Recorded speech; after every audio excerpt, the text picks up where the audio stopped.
Hello all welcome to hit TV. నా పేరు కౌసల్య. ఇప్పుడు ఫార్ములా ఈ కార్ రేసింగ్ కేసులో రకరకాల ట్విస్టులు చోటు చేసుకుంటున్నాయి. ఈ కేసుకి సంబంధించి కేటీఆర్ గారిని ఖచ్చితంగా అరెస్ట్ చేసే అవకాశం ఉంది. ఆయన మీద పలు సెక్షన్ల కింద కేసు కూడా నమోదు చేశారు. ఆ కేసుల వల్ల ఆయనకి బెయిల్ వచ్చే అవకాశం కూడా చాలా తక్కువగా ఉంది. అసలు బెయిల్ కూడా రాకుండా ఉండొచ్చనే వాదనలు కూడా వినిపిస్తున్నాయి.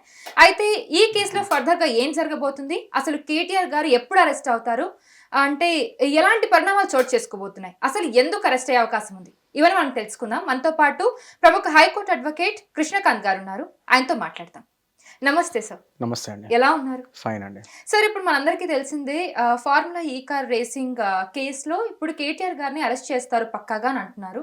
ఇది నిజంగా వాస్తవమేనా? అరెస్ట్ చేస్తే ఎప్పుడు అరెస్ట్ చేసే అవకాశం ఉంది? అంటే నిన్నటి నుంచి మనం చూస్తున్నామండి. కేటీఆర్ గారి ఉదంతం మొత్తం అన్ని ఛానల్స్లో ఎట్లా వైరల్ అవుతుందో మనం చూస్తున్నాము. ముఖ్యంగా ఇది దేని గురించి అంటే ఈ ఫార్ములా ఈ కార్ రేసింగ్ గత ప్రభుత్వంలో బీఆర్ఎస్ గవర్నమెంట్ ఉన్నప్పుడు ఈ ఫార్ములా ఈ కార్ రేసింగ్ ఒక స్కామ్ ఒకటి జరిగింది అని చెప్పి ఇప్పుడున్న ప్రభుత్వం కాంగ్రెస్ గవర్నమెంట్ ఆరోపిస్తుంది. సో దానికి అనుగుణంగానే ఇవాళ రోజు కేటీఆర్ గారి మీద, ఆయన కింద అప్పుడు పనిచేసిన సోకోల్డ్ ఐఏఎస్ ఆఫీసర్ గారు అరవింద్ కుమార్ గారి పేరు మీద, అండ్ ఒక ఇంజనీర్, ఆ హెచ్ఎండీలో ఒక ఇంజనీర్ బిఎల్ఎన్ రెడ్డి గారు ఆయన పేరు. సో వీళ్ళని A1 కింద కేటీఆర్ గారిని, A2 కింద అరవింద్ కుమార్ గారిని, అండ్ A3 కింద రెడ్డి గారిని ఇంజనీర్ ఆయనని వీళ్ళు ముగ్గురిని పెడతాం జరిగింది. ఎఫ్ఐఆర్ నమోదు చేయడం జరిగింది అండర్ ఏసీబీ డిపార్ట్మెంట్. సో ఇది ఏంటంటే యాక్చువల్లీ ఈ కేసు ఎలా స్టార్ట్ అయిందంటే, గత ప్రభుత్వంలో కేటీఆర్ గారి ఆధ్వర్యంలో ఆయన ఒక మున్సిపల్ మినిస్టర్ కింద ఉన్నప్పుడు సో ఈ ఫార్ములా ఈ కార్ రేసింగ్ అనేది పెద్ద ప్రెస్టీజియస్ ప్రాజెక్ట్లా తీసుకురావడం జరిగింది. సో దాంట్లో ఏమైందంటే జనరల్లీ మనం ప్రభుత్వ నిధుల నుంచి ఏమన్నా ప్రైవేట్ సంస్థలకి మన ప్రభుత్వ ఖజానా నుంచి డబ్బులు ట్రాన్స్ఫర్ చేయాలనుకుంటే దానికి అక్కడున్న గవర్నమెంట్ క్యాబినెట్ ఆమోదం ఉండాలి. At the same time state governments finance department వాళ్ళ ఆమోదం, పర్మిషన్ కూడా ఉండాలి. సో కేటీఆర్ గారు అంటే వీళ్ళు కాంగ్రెస్ గవర్నమెంట్ ఎలిగేషన్స్ చేసేది ఏంటంటే, కేటీఆర్ గారి హయాంలో ఈ కేటీఆర్ గారు మున్సిపల్ మినిస్టర్ కింద ఉన్నప్పుడు పలానా ఎఫ్ఈఓ కంపెనీ అనేది ఒక స్పాన్సర్షిప్ కంపెనీ లాగా వచ్చింది ఈ ఫార్ములా ఈ కార్ రేసింగ్ దానికి. సో వాళ్ళకి ఇది కండక్ట్ చేస్తానికి వాళ్ళకి పర్మిషన్స్ ఇచ్చారు. ఆ ఎఫ్ఈఓ కంపెనీ కూడా ఇది డీల్ తీసుకోవడం జరిగింది ఈ ఫార్ములా ఈ కార్ రేసింగ్ దాంట్లో. సో దానికి వీళ్ళు పేమెంట్స్ పే చేస్తారు, ఎఫ్ఈఓ కంపెనీకి వీళ్ళు పేమెంట్స్ పే చేస్తున్నారు ప్రభుత్వ ఖజానా నుంచి. అలా 55 crores వరకు మనీ ట్రాన్స్ఫర్ అయింది, ఇలీగల్ మనీ ట్రాన్స్ఫర్ అయింది ఆ ఎఫ్ఈఓ కంపెనీకి. సో అది కూడా నేను చెప్పినట్టు ఈ జనరల్లీ ఏంటంటే ఆర్బీఐ రూల్స్ ప్రకారం ఒక ప్రభుత్వ నిధిలో నుంచి ఖజానా నుంచి 10 crores కంటే ఎబోవ్ మనీ ట్రాన్స్ఫర్ అయితే ప్రైవేట్ ఎంటిటీస్కి, ఇటు ఎఫ్ఈఓ లాంటి ప్రైవేట్ ఎంటిటీస్కి ట్రాన్స్ఫర్ అయితే 10 crores కంటే ఎబోవ్ అమౌంట్ ఖచ్చితంగా దానికి cabinet permission and finance department, state finance department permissions, approvals ఉండాలి. ఎలాంటి అప్రూవల్స్ లేకుండా అప్పుడు ప్రభుత్వంలో కేటీఆర్ గారు 55 crores ఆయన ఆదేశాల మేరకు ఆయన కింద పనిచేసే హెచ్ఎండిఏ చైర్మన్ అరవింద్ కుమార్ గారు 55 crores ఆ ఎఫ్ఈఓ కంపెనీకి ట్రాన్స్ఫర్ చేశారు. సో దీనిలో ఫెమా అని ఉంటుంది మనకి, ఈ ఫారెన్ ఎక్స్చేంజ్ మేనేజ్మెంట్ యాక్ట్ ఇది. సో దాని రూల్స్ వయలేషన్స్ అని, ఆర్బీఐ రూల్స్ వయలేషన్స్ అని, సో ఇల్లీగల్గా ఈ అమౌంట్స్ని వితౌట్ అప్రూవల్స్ ఆయన ట్రాన్స్ఫర్ చేశారు. కాబట్టి వితౌట్ అప్పుడు ఉన్న క్యాబినెట్ అప్రూవల్ లేదు, అప్పుడున్న ఫినాన్స్ డిపార్ట్మెంట్ అప్రూవల్ లేకుండా కేవలం కేటీఆర్ గారు చెప్పారని చెప్పి ఆయన ట్రాన్స్ఫర్ చేయడం జరిగిందని చెప్పి ఇప్పుడు కాంగ్రెస్ గవర్నమెంట్ అలిగేషన్స్ చేస్తుంది. సో దాని పరంగానే ఇవాళ రోజు కేటీఆర్ గారి మీద, అరవింద్ గారి మీద, ఇంకా అందులో పలానా ఇంజనీర్ గారి మీద ఈ A1, A2, A3 కింద కేసు నమోదం చేయడం జరిగింది ఏసీబీ వారు. ఎఫ్ఐఆర్ కూడా చేయడం జరిగింది. కేసులు ఏవైతే ఉన్నాయో చాలా స్ట్రాంగ్ కేసులు, నాన్ బెయిలబుల్ కేసెస్ అని చెప్పి అంటున్నారు. సో ఏసీబీ కేసు వేయడం జరిగింది, ఇప్పుడు దర్యాప్తు కూడా జరుగుతుంది. సో ఎలాంటి కేసులు వేశారు, ఆ కేసుకి ఎంత శిక్ష పడే అవకాశం ఉంది? ఇప్పుడు వీళ్ళు ఎఫ్ఐఆర్ ప్రకారంగా వీళ్ళు వేసిన ఈ సెక్షన్స్ ఏంటంటే, ఇది prevention of corruption act, PC act అని ఉంటుంది మనకి. సో దాంట్లో వీళ్ళు section 13 of 1 of sub clause ఏ అని చెప్పి section 13 of sub clause of 1A. అదేంటంటే ఎనీ పబ్లిక్ సర్వెంట్ ఒకవేళ వాళ్ళు ఇట్లా క్రిమినల్ మిస్కాండక్ట్ చేస్తే, అంటే వాళ్ళ యొక్క హోదాని, వాళ్ళ యొక్క పబ్లిక్ పొజిషన్ని, ఏదైతే వాళ్ళు గవర్నమెంట్ పొజిషన్లో ఉన్నారో దాన్ని మిస్యూజ్ చేస్తూ దాంట్లోని ఫండ్స్ని, దాని ప్రాపర్టీస్ని వాళ్ళ సొంత లాభాల కోసము, లేకపోతే వాళ్ళ సొంతంగా వాళ్ళు పైకి రావడం కోసం ఉపయోగించుకుంటే దాన్ని ఈ section 13 of 1 of sub clause ఏ కింద ఆ సెక్షన్ వేయడం జరుగుతుంది. సో పబ్లిక్ సర్వెంట్స్ మీద వేస్తారు అది. సో అదేంటంటే వాళ్ళ అధికార దుర్వినియోగం చేశారని అదొక సెక్షన్. అట్లానే in the same thing section 13 of sub clause 2 కూడా ఉంది, అందులో కూడా అంతే the same thing, criminal misconduct of the public servant. కాకపోతే ఫస్ట్ దాంట్లో దాంట్లో డిఫైన్ చేయబడింది అసలు ఏంటి అనేది క్లియర్గా.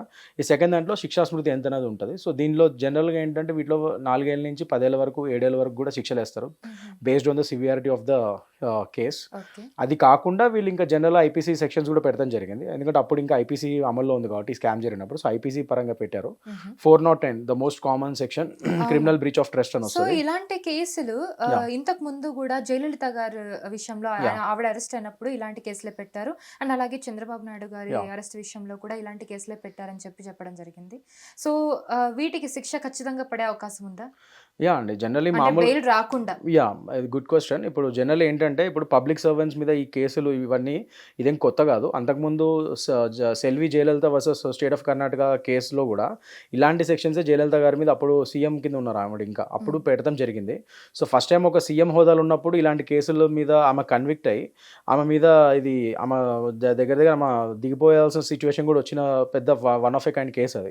సో అప్పుడు సుబ్రహ్మణ్య స్వామి గారు వేశారు ఆమె మీద ఈ కేసు. సో దాని తర్వాత నెక్స్ట్ ఆమె మళ్ళీ అది ఛాలెంజ్ చేస్తూ సుప్రీంకోర్టులో వేశారు. స్టిల్ ఇంకా ఇప్పుడు ఆ సుప్రీంకోర్టులో ఆ కేసు పెండింగ్లో ఉండగానే అన్ఫార్చునేట్లీ ఆవిడ చనిపోయారు. సో ఇదొక పెద్ద ల్యాండ్ మార్క్ కేసు కింద మనం చెప్పుకోవచ్చు.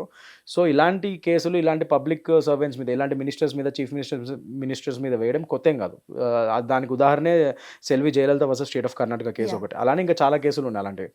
అండ్ మీరు చెప్పినట్టు ఇప్పుడు రీసెంట్గా చంద్రబాబు నాయుడు గారి మీద ఉన్న కేసెస్ కూడా కరప్షన్ కేసెస్ మీదనే వేశారు వాళ్ళు, స్కామ్, స్కిల్ డెవలప్మెంట్ దాని మీద. సో అందులో కూడా ఇంకోటి ఏంటంటే కౌసల్య గారు ఆయనను అరెస్ట్ చేసినప్పుడు అప్పుడు ఆయన తరపున లాయర్ సిద్ధార్థ్ రుద్ర గారు వాళ్ళు వాదించింది ఏంటంటే వీళ్ళు క్లియర్గా ఇది సెక్షన్ 17A అని చెప్పి, ఇది పీసీ యాక్ట్లో ఉంది, ప్రివెన్షన్ ఆఫ్ కరప్షన్ యాక్ట్లో సెక్షన్ 17A అని చెప్పి ఒక అమెండ్మెంట్ చేయడం జరిగింది 2008లో. అందులో ఏంటంటే గవర్నర్ గారు ఆమోదం లేకుండా ఎక్స్ పబ్లిక్ సర్వెంట్స్ అంటే ఎవరెవరు ఉన్నారు, ఒక ఎక్స్ మినిస్టర్స్ కానీ, ఎక్స్ ఐఏఎస్ ఆఫీసర్స్ కానీ, ఎక్స్ ఎమ్మెల్యేలు కానీ, ఎవరైనా కానీ పబ్లిక్ సర్వెంట్స్ కిందనే they will be deemed as public servants. So వాళ్ళ మీద మీరు ప్రాసిక్యూషన్ చేయాలనుకున్నా, ఏమైనా ఇన్వెస్టిగేషన్ చేద్దాం అనుకున్నా, లేకపోతే ఏమైనా ఎఫ్ఐఆర్ నమోదు చేద్దాం అనుకున్నా కూడా without the cabinet approval, without the governors approval మీరు అవి చేయడానికి లేదు అని ఈ సెక్షన్ 17A అనే దాన్ని పీసీ యాక్ట్లో 2018లో అమెండ్మెంట్ చేయడం జరిగింది, తీసుకురావడం జరిగింది. అది ఎందుకంటే ముఖ్యంగా ఇట్లానే ఒక గవర్నమెంట్ వస్తే గత ప్రభుత్వం వాళ్ళ మీద కేసులు వేసుకోవడం, ఇప్పుడు వీళ్ళు వచ్చిన తర్వాత మళ్ళీ వాళ్ళ మీద వేసుకోవడం, ఈ వెండటా పాలిటిక్స్ ఎక్కువైపోయినాయి. సో ఇలాంటి ఇలా ఫాల్స్ కేసులే కానీ, నిజమైన కేసులే కానీ, what ever might be the allegations, కానీ ఒకరి మీద ఒకరు కేసులు అయితే వేసుకుంటున్నారు. ప్రతి గవర్నమెంట్ ఏ గవర్నమెంట్ పడితే ఆ గత ప్రభుత్వం వాళ్ళ మీద కేసులు వేసుకోవడం మనం చూస్తూనే ఉన్నాం అది. సో అలా ఇష్టం వచ్చినట్టుగా వీళ్ళని అబ్యూజ్ చేస్తున్నారు, ఇష్టం వచ్చినట్టుగా వేసుకుంటున్నారు అని చెప్పి.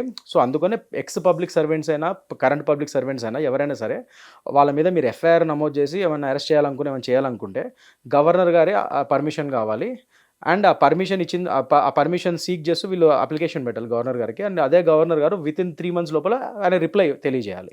సో ఆయన ఆమోదం చెప్తేనే, అప్పుడు ఓకే అని చెప్తేనే అప్పుడు వీళ్ళు వాళ్ళ మీద ఎఫ్ఐఆర్ కానీ అవి నమోదు చేసి దాని ప్రకారం ముందుకు తీసుకెళ్ళడం జరుగుతుంది. ఇవన్నీ క్లియర్ గైడ్ లైన్స్ ఉన్నాయి, 2018లో వచ్చింది. మన చంద్రబాబు నాయుడు గారు దాంట్లో అది వాళ్ళు ఫాలో కాలేదు, గత ప్రభుత్వం వైసీపీ గవర్నమెంట్ అనే అప్పుడు బాబు గారి తరపున లాయర్స్ వాదించడం జరిగింది. మనకు తెలుసు అందరు దానికి బెయిల్ రావడం ఇవన్నీ జరిగాయి. సో అందుకని అలాంటి మిస్టేక్స్ ఇక్కడ కాకూడదని చెప్పి ఇక్కడ కాంగ్రెస్ ఆల్రెడీ గవర్నర్ గారు అది ఆమోదం తెలపడం జరిగింది. సో వీళ్ళు కరెక్ట్ గైడ్ లైన్స్ లోనే అన్ని చేసుకుంటూ వస్తున్నారు. సో ఈ కరెక్ట్ గైడ్ లైన్స్ అని ఫాలో ఇవన్నీ చేస్తున్నారంటే నాకేమనిపిస్తుంది అంటే ఖచ్చితంగా కేటీఆర్ గారిని అరెస్ట్ చేసే ఛాన్సెస్ ఎక్కువ ఉన్నాయని చెప్పి నేను అనుకుంటున్నాను. సో జనరల్ గా వినడం ఏంటంటే ఈ కేసులు ఏవైతే స్ట్రాంగ్ కేసులు ఇవన్నీ కూడా, ఈ కేసుల్లో ఎలాంటి ముందస్తు సమాచారం లేకుండా వెంటనే వెళ్ళి ఉన్నపలంగా వెళ్ళి అరెస్ట్ చేయొచ్చు అని అంటున్నారు. కానీ ఇంత ఇదిగా సాక్ష్యాలు ఉన్నాయని అంటున్నారు, ఇంత ఉన్నా కూడా ఎందుకు అరెస్ట్ చేయట్లేదు, ఇంకా దేనికి ఆగుతున్నారు? అంటే జనరల్లీ మామూలుగా ఏంటంటే అండి, కాగ్నిజబుల్ ఒఫెన్సెస్ అనుకోండి పెద్దవి, శిక్షా స్మృతులు ఎక్కువ ఉన్న సివియర్ కేసెస్ అవి ఉంటే వితౌట్ 41A CRPC కూడా పోలీసులు వెళ్ళి వాళ్ళని అరెస్ట్ చేసే హక్కు ఉంటుంది. 41A CRPC కంపల్సరీ సర్వ్ చేయాల్సిన అవసరం లేదు. మామూలు చిన్న కేసెస్లో వాటిలో మాత్రం 41A CRPC అవి సర్వ్ చేయాల్సి వస్తుంది. సో ఈ కేసులో వెన్ 409 ఇస్ దేర్, 409 IPC అంటేనే it's criminal breach of trust, దాని శిక్షా స్మృతి 10 ఏళ్ళు ఉంటుంది. అది పెద్ద సెక్షన్ అదే. దాంతోపాటు 120B కూడా వేశారు వీళ్ళు, అదేంటంటే క్రిమినల్ కాన్స్పిరసీ. సో ఇవన్నీ ఈ 2 IPC సెక్షన్స్ కూడా పెట్టడం జరిగింది. సో ఇవన్నీ కూడా పెద్ద సెక్షన్సే కాబట్టి వితౌట్ వారెంట్ ఆయన అరెస్ట్ చేసే ఛాన్సెస్ అధికారం కూడా పోలీసు వాళ్ళకు ఉంది. సో జనరలీ నిన్న జరిగిన హడావిడంతా TRS భవన్ ముందు పోలీసులు గుమిగూడారు, ఇదంతా కూడా అయింది. టీఆర్ఎస్ భవన్ మీద వంతెన దగ్గర నడుస్తుంది. చాలా మంది జనాలు ఉన్నారు. జనరల్లీ ఇవన్నీ వీకెండ్ ఆఫర్ లాగా ఏదో వీకెండ్ అరెస్ట్లు చేస్తూ ఉంటారు. ఎగ్జాక్ట్లీ మనం ఇది I know. అల్లు అర్జున్ గారి విషయంలో కూడా Yes. చూసాము. అండ్ ఇప్పుడు కూడా సేమ్ అదే Yeah. రిపీట్ అవుతుందని అనుకోవచ్చా? ఛాన్సెస్ ఉన్నాయి. ఎందుకంటే జనరల్ వీకెండ్ అరెస్ట్లు ఇవన్నీ ఎందుకు చేస్తారంటే సాటర్డే సండే కోర్ట్ హాలిడేస్ ఉంటాయి. సో అట్లీస్ట్ వాళ్ళని 2 రోజులని రిమాండ్ చేసి కొద్దిగా వాళ్ళకి కావాల్సిన ఇన్వెస్టిగేషన్ అవి చేసుకోవచ్చు. ఒకవేళ మండే రోజు వాళ్ళ తరపున లాయర్స్ ఇక రెగ్యులర్ బెయిల్స్ కానీ అవి కానీ వేసుకుంటే ఒకవేళ వస్తే అప్పుడు 2 రోజులు మాత్రం వీళ్ళు రిమాండ్లో ఉంటారు. ప్లస్ వీళ్ళు కావాల్సిన ఇన్వెస్టిగేషన్ చేసుకోవచ్చు కదా అని ఒక ఉద్దేశం ఉంటుంది. అది కాకుండా ఇంకా 2 రోజులన్నా మనం వాళ్ళని జైల్లో పెట్టాం కదా అని ఒక సాటిస్ఫాక్షన్ కోసం వెండటా పాలిటిక్స్ పరంగా కూడా జనరల్ చేస్తూ ఉంటారు జనాలు. సో కొన్ని ప్రభుత్వాలు చేస్తూ ఉంటాయి అలాంటివి. బట్ ఇక్కడ ఏమైందంటే సో అదే విధంగా ఇక్కడ కూడా కొద్దిగా వీకెండ్సే ప్రముఖులను ఎప్పుడైనా సరే కొద్దిగా వీకెండ్స్ అరెస్ట్ చేసే పర్వాలు ఎక్కువగా ఉంటుంటాయి. అండ్ ముఖ్యంగా కౌశల్య గారు ఈ కాంగ్రెస్ గవర్నమెంట్ వచ్చిన తర్వాత ఈ పర్వం ఈ అరెస్ట్ల పర్వం కొద్దిగా ఎక్కువ ఎగ్జాక్ట్లీ అండి, అయింది. నేను అదే అడుగుదాం Yeah. అనుకుంటున్నాను. ఎందుకంటే మనం చూస్తూనే ఉన్నాం చాలా మంది, అంటే గత ప్రభుత్వం బీఆర్ఎస్ ప్రభుత్వం ఉన్నప్పుడు దొరల పాలన అని చెప్పి కొంచెం చాలా వ్యతిరేకత వచ్చింది. సో కాంగ్రెస్ ప్రభుత్వం వచ్చింది, ప్రజలకి మంచి చేస్తారు, హామీలన్నీ నెరవేరుస్తారు అని చెప్పి డెవలప్మెంట్ జరుగుతుందని అనుకున్నారు. కానీ ఇదంతా ప్రచారం జరుగుతుంది, నేను అంటున్న మాట కాదు. సో డెవలప్మెంట్ సైడ్ కాకుండా ఎక్కువగా ఇట్లా వ్యక్తిగత దూషణ చేయడం కానివ్వండి, లేదంటే వ్యక్తిగతంగా కక్షపూరితంగా పాలన ఉంది అనేది చాలా మంది అంటున్న మాట, చాలా ప్రచారం కూడా జరుగుతుంది. ఈ రకంగా నెగిటివిటీ పెరిగిపోతుంది ప్రభుత్వం మీద అని కూడా చర్చ జరుగుతుంది. దీని గురించి మీరేమంటారు? ఇప్పుడు ఈ కేటీఆర్ గారి విషయంలో కూడా ఇది నిజంగానే ఆయన కరప్షన్ చేయడం వల్ల ఈ కేసు ముందుకు వెళ్తుందా, లేదంటే మీరు అన్నట్టుగా కక్షపూరితమైన చర్య? నేనేమంటున్నానంటే అండి, ఇది దొరల పాలన నుంచి పటేళ్ల పాలనకి వెళ్ళిందని అంట, అంతే. నేను అంతకంటే ఏం లేదు. అంతేనా సామాన్య ప్రజలకి, నిజంగా తెలంగాణ ప్రజలకి నిజంగా ఏమీ మంచి జరిగినట్టు నాకైతే ఏం అనిపించలేదు. ఎందుకంటే ఈ 1 ఇయర్లో మీరు చూసుకుంటే కాంగ్రెస్ ప్రభుత్వం నిజంగా డెవలప్మెంట్ పరంగా కొత్త ప్రాజెక్ట్స్ కానీ అవి కానీ చేసింది ఏం లేదు అక్కడ. ఎప్పుడు చూడండి సెలబ్రిటీస్ని బెదిరించడాలు లేదా పెద్దవాళ్ళని అరెస్ట్ చేయడాలు ఈ పర్వాలు ఎక్కువ కనబడుతున్నాయి. సరే, ఒకవేళ నిజంగా వాళ్ళు తప్పు చేస్తుంటే చట్టం దాని పని చేసుకుంటూ పోతుంది, వీళ్ళు అరెస్ట్ చేయాలి, the state has to take those things into cognizance అని వాళ్ళు ముందుకు వెళ్ళాలి, అందులో ఎటువంటి తప్పు లేదు. కానీ అట్ ద సేమ్ టైం కేవలం అవే కనబడుతున్నాయి జనాలకి. నిజంగా డెవలప్మెంట్ సైడ్ ఏం కనబడుతుంది అనేది మరి నాకైతే తెలియట్లేదు. అది ప్రజలను అడగాలి. తెలంగాణ ప్రజలు నిజంగా ఆత్మపరిశీలన చేసుకొని చూసుకోవాలి. ఎందుకంటే ముఖ్యంగా ఇది హైడ్రా లాంటివి ఇవన్నీ కూడా తీసుకొచ్చారు. అదేంటంటే ఒక హైడ్రా కూడా అది ఏంటంటే అదొక మోస్ట్ డేంజరస్ ప్రాజెక్ట్. అది నన్ను అడిగితే అసలు అది ఎందుకు ముట్టుకున్నారో అది రేవంత్ రెడ్డి గారికి తెలియలేదు. అది మరి అది చేసి అది సామాన్య ప్రజల మీద కూడా అది వెళ్ళటం జరిగింది. ముఖ్యంగా సామాన్య ప్రజల్లో చాలా వ్యతిరేకం వచ్చిందంటే ఒక విధంగా హైడ్రా వల్లనే. అది జరుగుతుండగానే ఈ లోపల మరి ఇవి కూడా నడుస్తున్నాయి, ఓ పక్క నుంచి అరెస్టుల పర్వాలు కూడా అవుతున్నాయి. సో ఇదంతా కొద్దిగా నాకు చూస్తే ఈ ప్రభుత్వంలో కన్స్ట్రక్షన్ కంటే విషయాలే అని అంటారా మీరు? అది వాళ్ళు చెప్పాలండి, కాంగ్రెస్ వాళ్ళు చెప్పాలి. ఇది పర్సనల్గా లేకపోతే ప్రొఫెషనల్గా ఎందుకు చేస్తున్నారో తెలియదు. కానీ నాకు మాత్రం ఏమనిపిస్తుంది అంటే ఇక్కడ ఈ గవర్నమెంట్లో కన్స్ట్రక్షన్ కంటే డిస్ట్రక్షన్ ఎక్కువ కనబడుతుంది నాకు. ఇంక్లూడింగ్ హైడ్రా కూడా డెమాలిషింగ్స్ ఎక్కువ ఉన్నాయి, డెమాలిష్మెంట్స్. సో అవి చేస్తున్నారు. ఇది ఇప్పుడు పక్క నుంచి అరెస్ట్లు అది ఇది what ever it is the end of the day నాకు కొత్తగా వీళ్ళు చేసింది ఏం కనబడట్లేదు. అంతే. ఎందుకంటే ఇప్పుడు ఎలక్షన్స్ ముందు కూడా వాళ్ళు 6 హామీలు ఇచ్చారు కాంగ్రెస్ ప్రభుత్వం. మళ్ళీ 6 హామీలు ఇప్పటివరకు వాళ్ళు ఏది నెరవేర్చినట్టు నాకు కనబడలేదు. అది గృహజ్యోతి అని చెప్పి, మహాలక్ష్మి అని చెప్పి ఇలా చాలా పథకాలు ఉన్నాయి. మరి ఆ పథకాలన్నీ ఇప్పటివరకు వాళ్ళు అదే అమలు చేసినట్టు కూడా లేదు. రైతు భరోసా అని ఇవన్నీ ఉన్నాయి చాలా. మరి అవన్నీ ఎంతవరకు వీళ్ళు అమలు చేశారనేది ప్రజలు ఆలోచించుకోవాలి.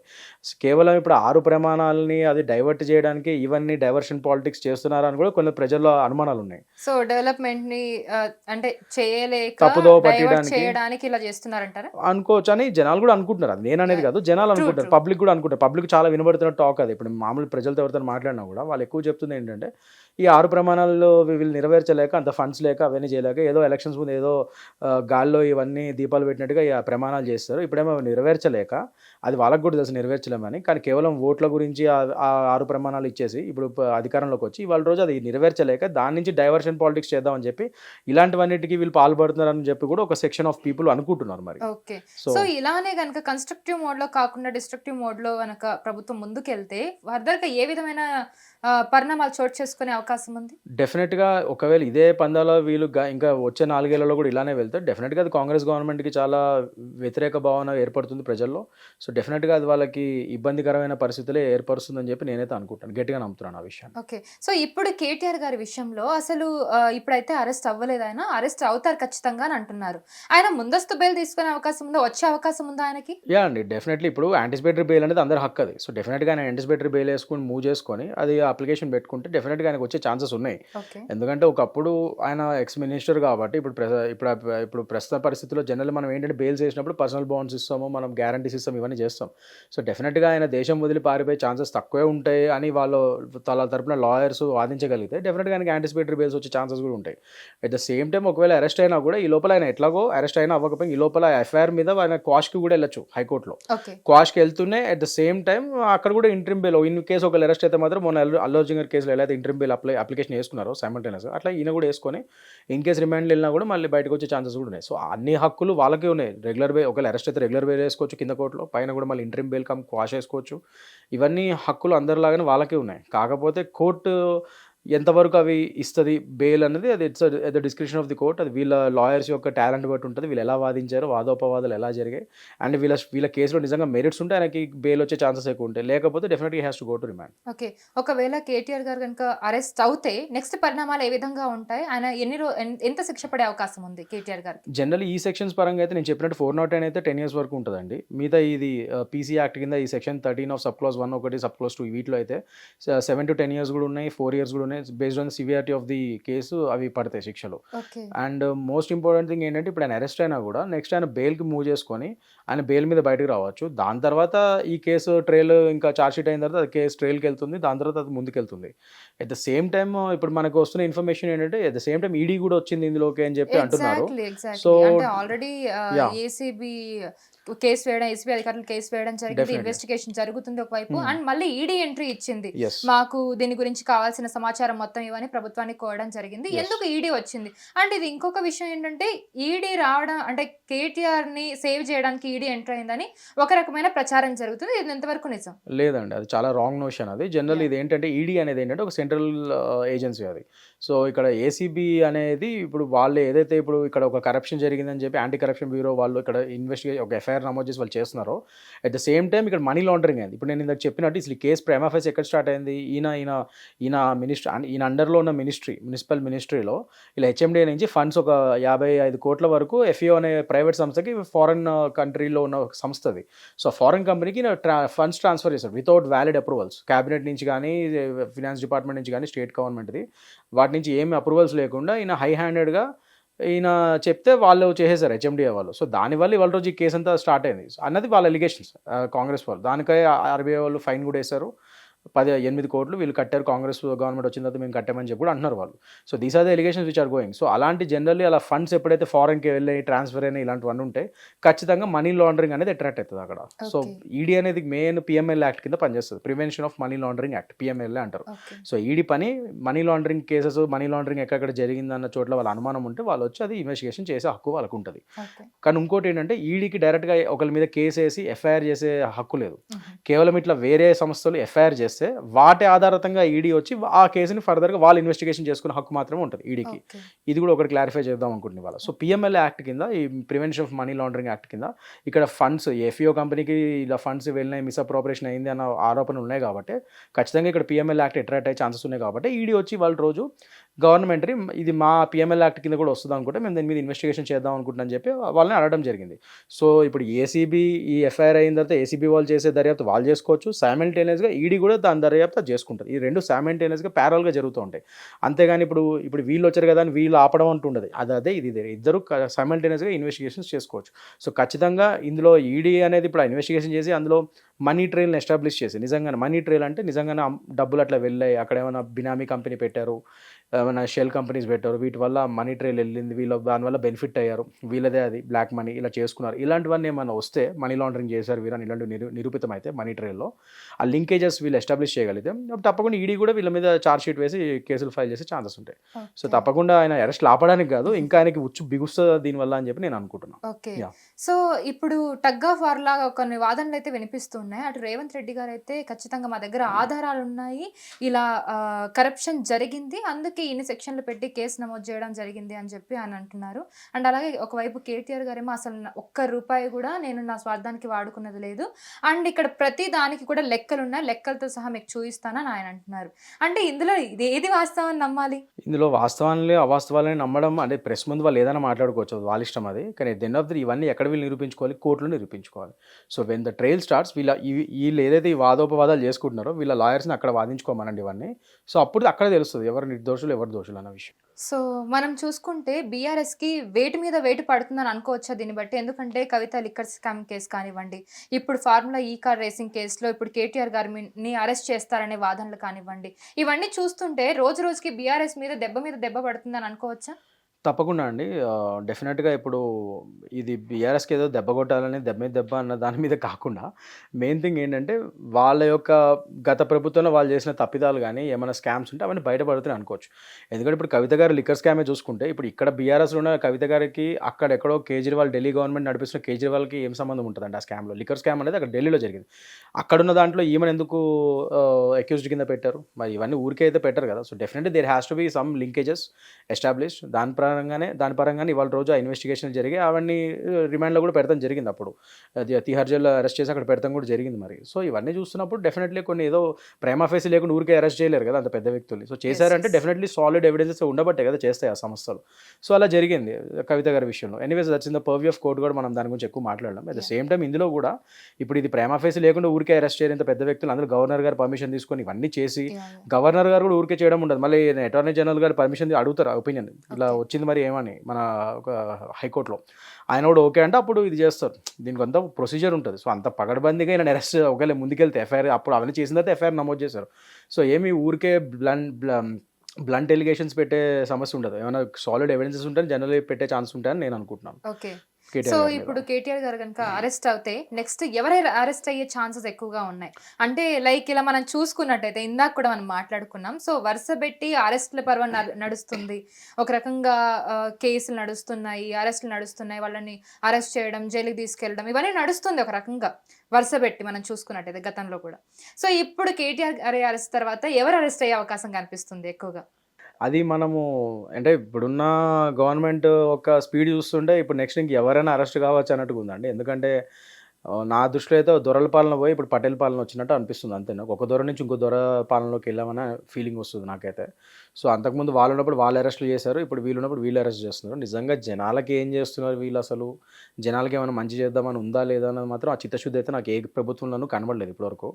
సో దానికే మనం వేచి చూడాలి. మీరు అన్నట్టు ఎవరైనా ఉండొచ్చు, ఎవరైనా అరెస్ట్ చేయొచ్చు. సో ఏ ప్రముఖ వ్యక్తుల్ని చూసినా ఎవరైతారా అని చెప్పి మనం కౌంట్ చేసుకునేటట్టు ఉంది ఇదంతా. ప్రముఖులే టార్గెట్లు అవుతున్నారా? నాకైతే అదే కనబడుతుంది. ఎక్కువ ప్రముఖులే టార్గెట్ అవుతున్నారు. అట్ ద సేమ్ టైమ్ ఈ ప్రభుత్వం మీద ఎవరైనా వ్యతిరేకంగా మాట్లాడితే మరి వాళ్ళని కూడా అరెస్ట్ చేసిన ఉదంతాలు కూడా కనబడుతున్నాయి. సో లెట్ us see ఎవరినైనా వీళ్ళు ఏదో హై హ్యాండెడ్గా చేస్తున్నట్టు అనిపిస్తుంది నాకు. సో ఈ గవర్నమెంట్లో మనం చెప్పలేం ఎవరైనా అరెస్ట్ కావచ్చు అని నేను అంటా. ఓకే. మీరు యాజ్ ఏ లాయర్గా కాకుండా యాజ్ ఏ జనరల్ పబ్లిక్ మీకేం అనిపిస్తుంది ఇప్పుడు కాంగ్రెస్ ప్రభుత్వ పాలన? అంటే ఈ 1 yearలో నేను చూసింది మాత్రం నాకైతే కాంగ్రెస్ వాళ్ళు ఒక ఫెయిల్యూరే కనబడుతుంది నాకు. ఎందుకంటే 6 ప్రమాణికలు వాళ్ళైతే ఏది ఇచ్చారో ఎలక్షన్స్ ముందు అది ఖచ్చితంగా ఫెయిలియర్ అనే తెలుస్తుంది నాకు. నేను ఇప్పటికీ అదే అంటున్నాను. కేవలం 6 ప్రమాణాలు వాళ్ళు నెరవేర్చలేకని ఈ డైవర్షన్ పాలిటిక్స్ ఏమైనా చేస్తున్నారని కూడా అనుమానం వస్తుంది నాకు. ఎందుకంటే దాని గురించి మాట్లాడేది తక్కువ, జనాలు ఎక్కువ దీని గురించి మాట్లాడే విధంగా చేస్తున్నట్టు ఇదంతా మీడియా ఛానల్స్లో ఎప్పుడు చూసినా ఇవే వైరల్. ఇవాళ ఆయన అరెస్ట్ అయ్యారు, ఇప్పుడు ఆ కేసులు అంట, రేపు ఈయన అరెస్ట్ చేస్తారంట, ఇదే నడుస్తుంది. సో అసలైన 6 ప్రమాణాలు గాల్లోకి వదిలేశారు వీళ్ళు. సో వాటి మీద అయితే నాకేం కనబడట్లేదు. ఒక కొత్త ప్రాజెక్ట్ కానీ ఒక కొత్త ఇండస్ట్రీస్ కానీ ఏమొచ్చినట్టు నాకైతే ఈ తెలంగాణలో ఇప్పటివరకైతే ఏం కనబడలేదు. అండ్ ముఖ్యంగా రియల్ ఎస్టేట్ని చూస్తే రియల్ ఎస్టేట్ సెక్టర్ని ఎంతగా పడిపోయిందో ఈ గవర్నమెంట్లో మనం చూడొచ్చు. గత ప్రభుత్వంలో వాళ్ళేమో రియల్ ఎస్టేట్ని ఇంకా విచ్చలవిడిగా ఉపయోగించేసుకున్నారు. చెరువుల్ని నదుల్ని ఇంకా పబ్లిక్ పార్క్స్ని అన్నింటినీ వాళ్ళు కబ్జాలు చేసి అది చేశారు. ఈయనేమో అవి సరి చేస్తా అని హైడ్రా అని ఏదో చెప్పి మళ్ళీ హైడ్రా పేరు మీద బీదోళ్ళ ఇళ్ళకి కూడా వచ్చేసాడు ఈయన. సో అదేమో ఆ ఎక్స్ట్రీమ్స్, ఇదేమో ఈ ఎక్స్ట్రీమ్స్. ఆయన రియల్ ఎస్టేట్ని మొత్తం తారాస్థాయికి మొత్తం స్కాముల్లాగా అది చేస్తుంది ఆ గవర్నమెంట్. వీళ్ళేమో అసలు రియల్ ఎస్టేటే లేకుండా మొత్తానికి చేసినట్టు వీళ్ళు ఈ ఎక్స్ట్రీమ్స్లో చేస్తున్నారు. సో ఒక మధ్యస్థంగా కరెక్ట్గా బ్యాలెన్స్డ్గా గవర్నమెంట్ అయితే నాకు తెలిసి తెలంగాణలో ఈ మధ్యకాలంలో లేదని అనుకుంటున్నాను నేను. సో ఫ్యూచర్లో రావాలని కోరుకుంటాను స్ట్రాంగ్గా. ఇప్పుడున్న గవర్నమెంట్ మీద అయితే నాకైతే అసలు చాలా అసంతృప్తిగానే ఉన్నాను నేను. ఓకే. సో ఇప్పుడు కేటీఆర్ అరెస్ట్ ఎవరికి ప్లస్ అయ్యే ఛాన్స్ ఎక్కువగా ఉంది? అటు కాంగ్రెస్కా లేదా బీఆర్ఎస్ వాళ్ళకా లేదా బీజేపీకా? రెండు కాకుండా బీజేపీ వాళ్ళకి అసలు ఇందులో నాకు తెలిసి అయితే వాళ్ళకేముంటుందండి. బట్ ఒక విధంగా నేను చెప్పాలంటే ఎవరికి ప్లస్ అవుతుంది అనేది పక్కన పెడితే నాకు తెలిసి బీఆర్ఎస్ వాళ్ళు బాగా పబ్లిసిటీ చేసుకుంటే వాళ్ళకి ప్లస్ అవుతుంది. నెగిటివ్గా పబ్లిసిటీ చేసుకుంటే కాంగ్రెస్ వాళ్ళకి పబ్లిసిటీ అవుతుంది. ఇదంతా పబ్లిసిటీ స్టంట్ లాగా ఉంది నాకంతా. సో ఎవడు బాగా పబ్లిసిటీ చేసుకుంటే వాడికి బాగా ప్లస్ అవుతుందని చెప్పి నేను అనుకుంటున్నాను. సో ఇప్పుడు ఇది ఈ అరెస్ట్ని బీఆర్ఎస్ బాగా పబ్లిసిటీ చేసుకుంది అనుకోండి, కేటీఆర్ గారికి ప్లస్ అవుతుంది ఇది. లేదు ఆయన మీద వ్యతిరేక భావాన్ని బాగా పబ్లిసైజ్ చేయగలిగితే కాంగ్రెస్కి పబ్లిసిటీ అవుతుంది. బట్ ఎటు వచ్చి చూసినా నేనేమంటున్నానంటే, ఒక బీజేపీ లాంటి ఒక మంచి సంస్థ, మంచి రాజకీయ పార్టీ, వాళ్ళ రోజు ఇండియాలోనే వరల్డ్లోనే one of the biggest party ఇది. సో అలాంటి వాటికి కూడా ఒక ఛాన్స్ ఇచ్చి వాళ్ళు ముందుకొచ్చి అలాంటి వాళ్ళు తెలంగాణ గవర్నమెంట్ కింద ఫామ్ అయితే జనాల్లో కూడా కొద్దిగా ఒక కొత్త గవర్నమెంట్ వస్తుంది, వాళ్ళ పాలన కూడా చూసిన అవకాశం వస్తుంది. సో వాళ్ళు ఎంత బాగా చేస్తారనేది జనాలు కూడా ఒక అవకాశం ఇస్తే బాగుంటుందని నా ఉద్దేశం. ఓకే. సో ఒకవైపు ఏమో కేటీఆర్ గారి అరెస్ట్ కేసు, ఇంకోవైపు ఏమో ఓఆర్ఆర్ టెండర్స్ మీద విచారణకి ఆదేశం ఇచ్చారు. సో ఈ రెండింటిని ఎలా చూడొచ్చు మనం, అండ్ ఫర్దర్గా ఈ కేసులో ఎలాంటి పరిణామాలు చోటు చేసుకోబోతున్నాయి, ఎవరు అరెస్ట్ అయ్యే అవకాశం కనిపిస్తుంది మళ్ళీ? అంటే ఇందాక నేను చెప్పినట్టు వీళ్ళు గత ప్రభుత్వంలో రియల్ ఎస్టేట్లో కూడా చాలా స్కామ్స్ జరిగాయని చెప్పి ఆరోపణలు ఉన్నాయి చాలా. సో ఓఆర్ఆర్ దాంట్లో వీళ్ళు ఎవరెవరు వీళ్ళ బినామీ కంపెనీలకి ఎవరికి ఏమి ఇది టెండర్స్ ఇచ్చారో ఏంటన్నది ఇప్పుడు గవర్నమెంట్ దాని మీద ఎంక్వైరీ స్టార్ట్ చేసింది.